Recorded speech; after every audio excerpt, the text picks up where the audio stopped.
Your truck insurance did not creep up. It doubled. Same truck sitting in the same driveway, same clean driving record, and the renewal notice asks for roughly twice what it did 5 years ago. Nothing about you changed, but something underneath that policy did. So why is the bill on a Ford F-150 or a Chevrolet Silverado climbing faster than almost anything else in your budget? The answer isn't the one the comment sections and the forums keep handing you, and it starts years before that envelope ever landed in your mailbox. 5 years before that renewal notice arrived, in January of 2020, the average full-size pickup sold in the United States for right around $50,000. That's the sticker you'd have seen on a crew cab Silverado 1500 parked on a dealer lot in Texas, or on an F-150 parked outside a job site in Ohio. A driver in his 40s with a clean record in a quiet county could insure that truck for well under $100 a month. Insurers liked pickups back then, and they had good reasons. The trucks were heavy, so their occupants tended to walk away from crashes that hurt people in smaller cars. The bodies were simple. A dented steel fender on a work truck came off with a socket wrench, and a replacement bolted on for a few $100s at any body shop in the country. The people buying them skewed older, more rural, and more careful than the national average. In the actuarial tables, a pickup sat close to the safest bet on the road, but that version of the pickup truck doesn't exist anymore. The vehicle in your driveway today carries somewhere between 6 and 12 cameras and radar units. There are sensors buried in the front bumper cover, sensors inside the mirror housings, a radar module tucked behind the grille badge, and a forward-facing camera bonded to the inside of the windshield. Your tailgate has a camera. The blind spot monitors live in with the rear quarter panels, and the parking system watches the ground around all 4 wheels. Every one of those components has to be aimed at the road, and it's got to be exact to within a centimeter. That one change is where a large share of your money went. But we should start with the moment you noticed. For most truck owners, the shock arrived somewhere between 2022 and 2024. The federal government tracks the price of car insurance the way it tracks the price of eggs and gasoline, and the numbers out of those years look nothing like the modern record. From December of 2022 to December of 2023, motor vehicle insurance rose 20.3%. That was the largest annual jump in the insurance line since 1976, and it capped 16 straight months in which the increase on those bills ran above 10%. Widen the window on that federal data, and the number gets harder to shrug off. Measured cumulatively, the price of insuring a vehicle in this country now sits roughly 50% above where it stood at the start of 2020. In the most expensive states, the increased landing in mailboxes on ordinary streets was steeper than that. Drivers across a long list of them, from Arizona to Texas to Ohio, watched average rates climb by more than a quarter inside a single year. But here is the detail on those claim files that got missed at the time, and it changes how you read everything after it. Those increases weren't driven by more crashes. Through several of those years, Americans were filing fewer claims, not more. The frequency of accidents on American roads was flat or falling. What exploded was the cost of each individual claim. Sit with that for a second, because it matters. Insurance companies weren't paying out more often. They were paying out far more per event on a shrinking pile of claim files, which is a completely different problem with a completely different set of causes. A rate increase built on crash frequency would fall again when drivers on the highway got safer. A rate increase built on claim severity doesn't care how you drive at all. So where did the money go? To find it, you have to walk into a collision repair shop. Picture a body shop in a row of industrial units outside Kansas City.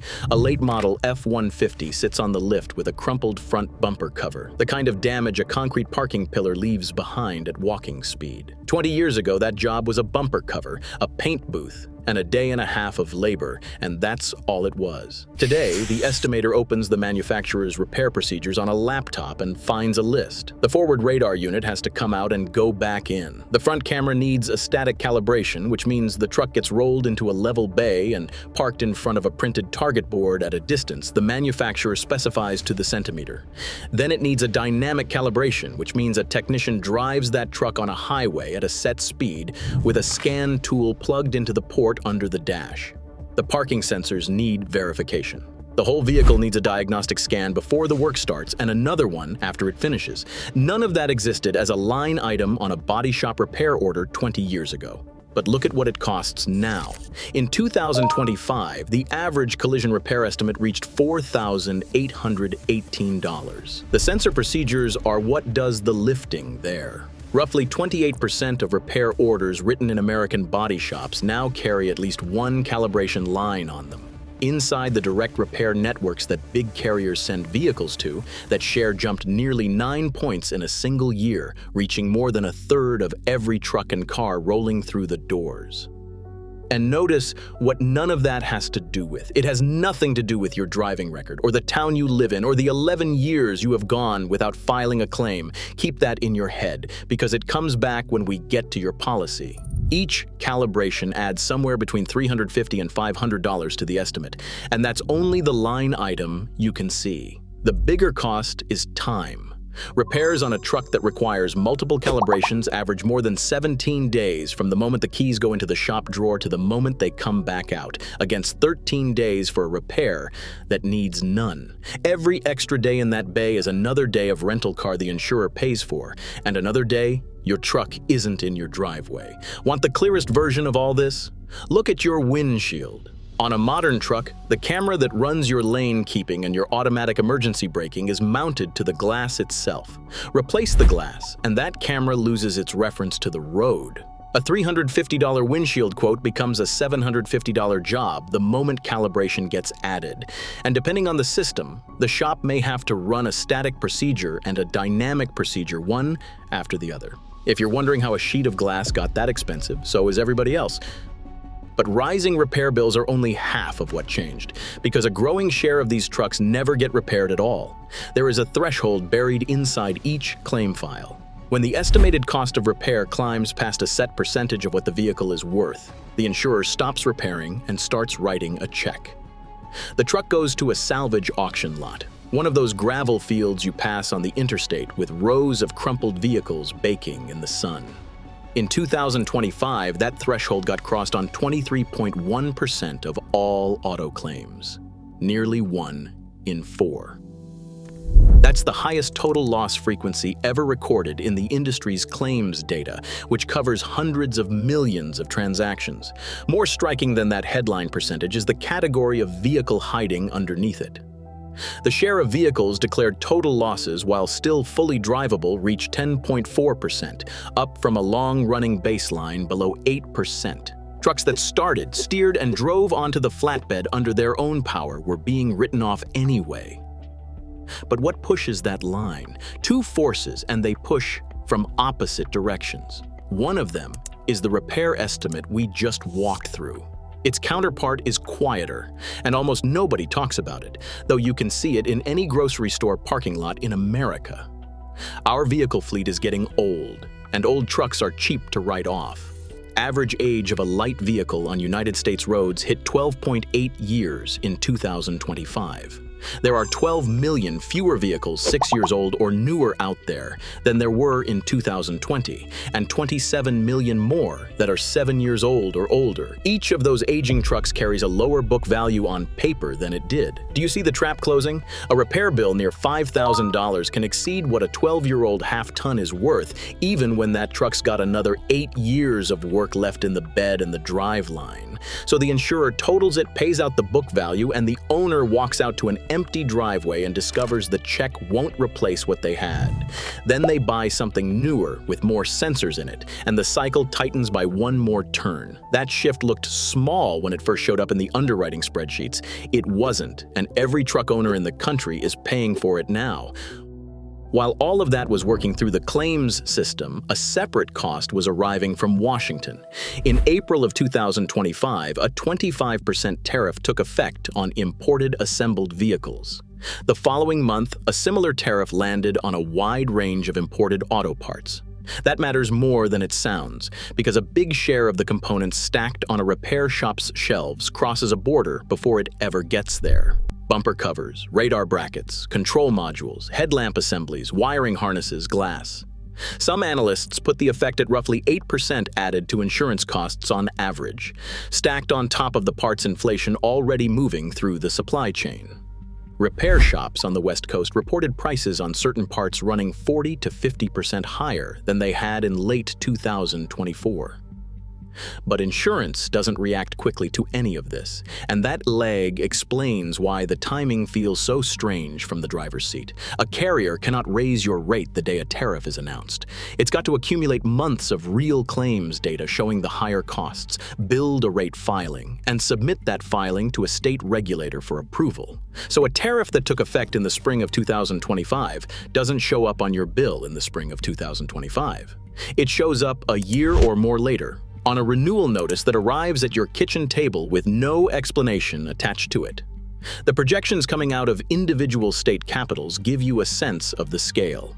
In Michigan, one analysis projected auto premiums rising 17 to 20% by the end of 2026 on tariff-driven costs alone, working out to somewhere near $400 more per year for the average driver in that state.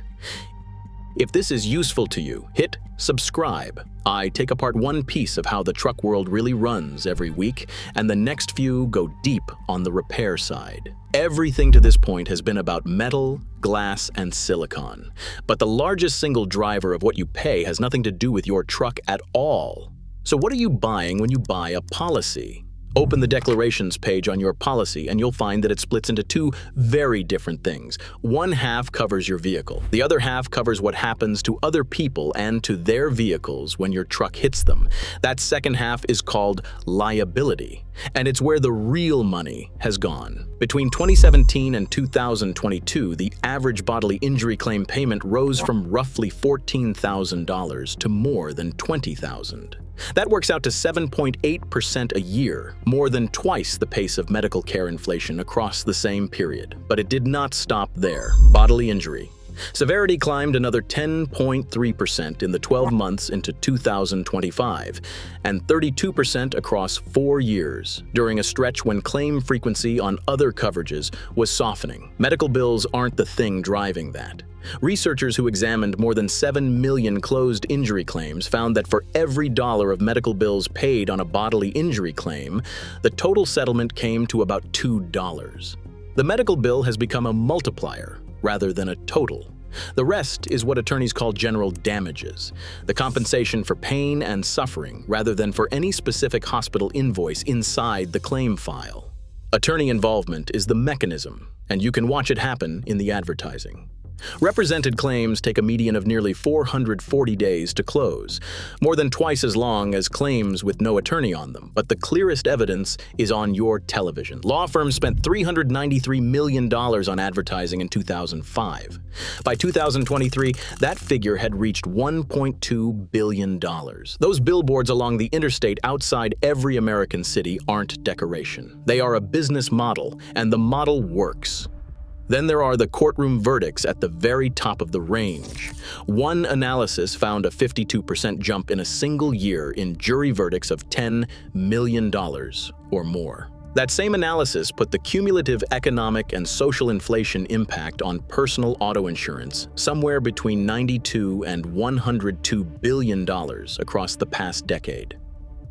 By 2025, the liability side of personal auto insurance was running roughly 20 points worse than the physical damage side that pays for your bumper. Your bumper is expensive. The lawsuit that follows the bumper is worse. But this is the point where the pickup stops being an ordinary vehicle in the data and turns into something else. So what is an insurance company really pricing when it looks at a new Silverado or a Ram 1500 sitting in a driveway? It is pricing two numbers. What does this thing cost to put back together or replace, and what can it do to everyone else on the road? On the first number, trucks have moved into territory that would have seemed absurd back when they were plain work vehicles. In March of 2026, the average transaction price for a new full-size pickup was $65,964. The average across all new vehicles that month was $49,275. The gap is more than $16,000. Luxury full-size pickups, a category that barely existed a decade ago, were averaging above $90,000 a truck. But the price tag on the window sticker is not the whole story. The theft numbers on those same pickups say something similar from a different angle. Pickups carry the highest whole vehicle theft claim severity of any vehicle type in the country, at $66,984 per claim. It isn't the highest theft rate, the highest cost when it happens. In 2025, the Chevrolet Silverado 1500 was the fourth most stolen vehicle in America, with 16,764 taken. The F-150 came in seventh, with 10,102 trucks taken off driveways and job sites. Both of those numbers held even while national vehicle theft fell to its lowest level in decades. So what about the second number, the damage a truck does to everything around it? Physics does most of the work there. A 5,500-pound crew cab that strikes a compact sedan produces a very different insurance event than the reverse. Truck occupants are statistically among the least likely people on the road to be injured in a crash. The people in the smaller vehicle aren't. That asymmetry shows up in property damage, liability, and in bodily injury liability, and it gets priced into the policy attached to the heavier vehicle. So the pickup ends up parked at the exact crossing point of every curve we have traced.